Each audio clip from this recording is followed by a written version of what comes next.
ओम शांति। इस वक्त हम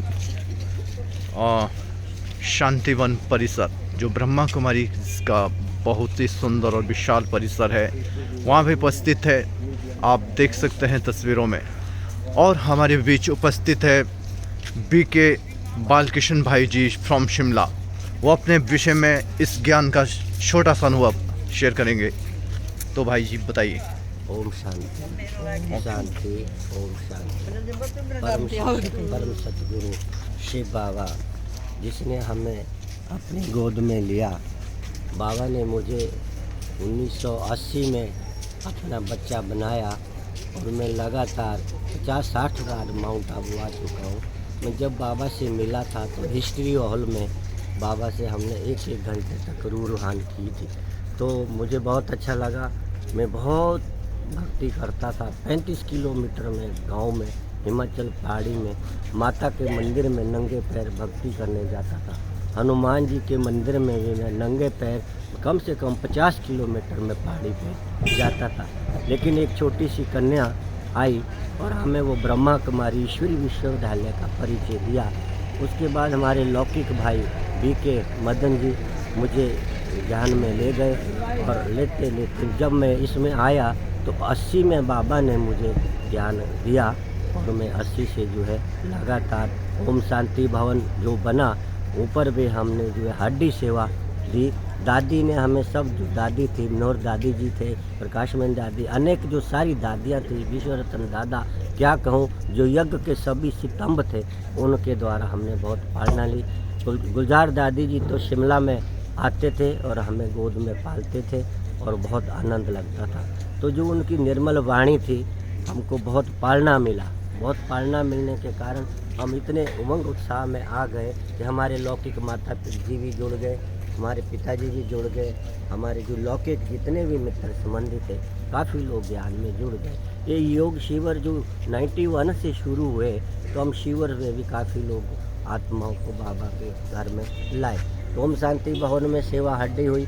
उसके बाद जो है हम ज्ञान सरोवर में 3 मास जाते थे और 3 मास में जाकर जो हम जो वहाँ सेवाएं थी वहाँ पे पहाड़ी तोड़ते थे, वहाँ पे पेड़ पौधे की जो सेवाएं करते थे हमको दादी वहाँ आते थे।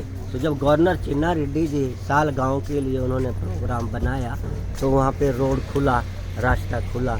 उसके बाद तो ये विस्तार बहुत हुआ। ये ग्लोबल हॉस्पिटल तो यहाँ पे शांतिवन था। शांतिवन में नीचे थोड़ा सा प्रेस था, ज्ञान अमृत प्रेस था छोटा सा, और एक शिवलिंग था। तो हमारे बड़े दीदी है भोली दीदी जिसको अरुणा कहते थे, वो हमें लाई थी। हम 2 कुमार थे और 2 अदर कुमारी। तो जब हम बाबा से मिले थे हिस्ट्री हॉल में तो 1991 की बात है, तो बाबा शाम को 6 बजे आए थे और सुबह 2 बजे बाबा गए थे। तो 2 बजे गए तो हम सारी रात हिले नहीं ढूले नहीं और पूरा आनंद हमने बाबा मिलन में लिया। अब तो जैसे हम इधर आए तो हमें यहाँ सेवा में भेजा गया। हमने जो है यहाँ पे जितनी भी हमारे 4 भाई है उसमें पेंट करने की सेवा बाबा ने दी। तो दादी ने कहा सेवा करोगे? हाँ दादी। हम दिन को 2-3-4 भाई गुजरात के थे, 3 भाई हिमाचल के थे। हम पहाड़ी से मुखड़ी माता के चले गए तो ऊपर पहाड़ी पे पेड़ में चढ़ के हमने झूला लगाया। झूला लगाने के बाद रस्सा लगा के जो है हमने वहाँ ओम शांति जो सामने दिखता रहा, अभी थोड़ा फीका हो गया है, ओम शांति हमने लिखा। तो जब दिन को यहाँ पे प्रोग्राम हुआ तो दादियों ने कहा, यहाँ स्टेज लगा था जो आपके बाबा के भंडारे में लकड़ी की भंडारी बनी है वो लगी थी डायमंड हॉल के मैदान में। उस वक्त मैदान था तो मैदान में सब ने उसमें तन मन धन यज्ञ सफल किया।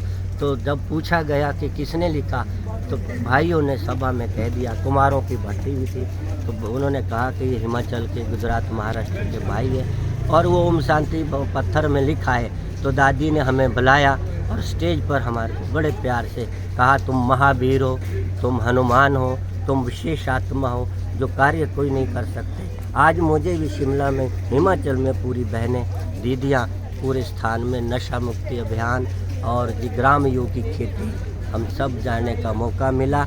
और यहाँ से दादी ने, मोहनी दीदी ने, प्रकाश भाई जी के द्वारा बहुत सुंदर यहाँ से बस आई थी। तो पूरे 6 मास मुझे नशा मुक्ति छुड़ाने का अवसर मिला।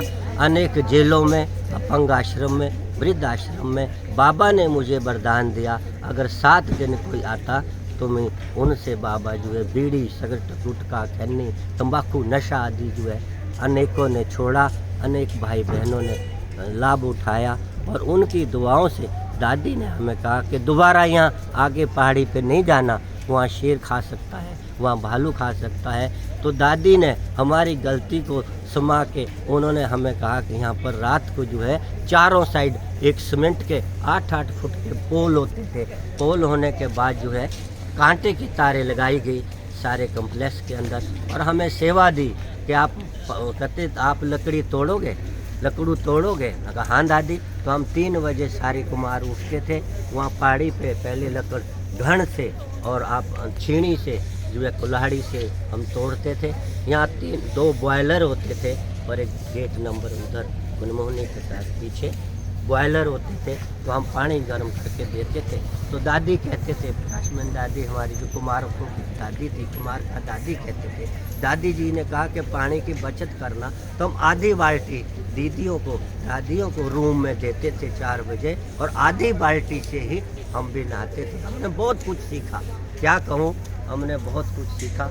तो ये तो अब सारा विस्तार हो गया है, मनमोहनी कम्प्लेक्स बन गया है, उधर तपोवन बन रहा है, सोलार वर्ल्ड का पहला। भाई जी मैं आपको बीच में रोकना चाहूँगा, मेरे मन में एक प्रश्न है कि ऐसी कौन सी बात थी जो क्लिक कर गई जिसके कारण आपने अपना जीवन इस ईश्वरीय विश्वविद्यालय की तरफ की ओर समर्पित किया? हाँ, मुझे जो है सबसे पहले मैं शंकर का बहुत भगत था, अनेक साधु गुरुओं में जाता था। एक जुनगा स्थान है हमारा केउंठल में, जिसमें जो है वहाँ बहुत बड़ा मंदिर है, 12 शिवलिंग है, और वहाँ मैंने 4 गुरु किए थे लौकिक में। एक PhD महात्मा जी थे, एक हिमाचल के वेस्ट प्राइज जिनको संस्कृत में राष्ट्रपति जी के द्वारा मिला था, वो भी गुरु किए थे। तो माता पिता ने भी हमारे गुरु लौकिक में होते थे। तो गुरु के बाद जब मेरी छोटी बहनियाँ आई, बड़े भाई जी हमारे प्रेस रिपोर्टर थे, उन्होंने हमें ये निमित्त बन के ज्ञान दिया। तो मेरे एक शब्द जो चुभा अंदर, वो ये था कि शिव और शंकर में जो है वो महान अंतर है। मैं तो शंकर को मानता था, यही मेरे को। दूसरा ये था कि कहते थे कि जो है परमात्मा कण कण में है, तो इससे भी मुझे ज्ञान प्राप्त हुआ।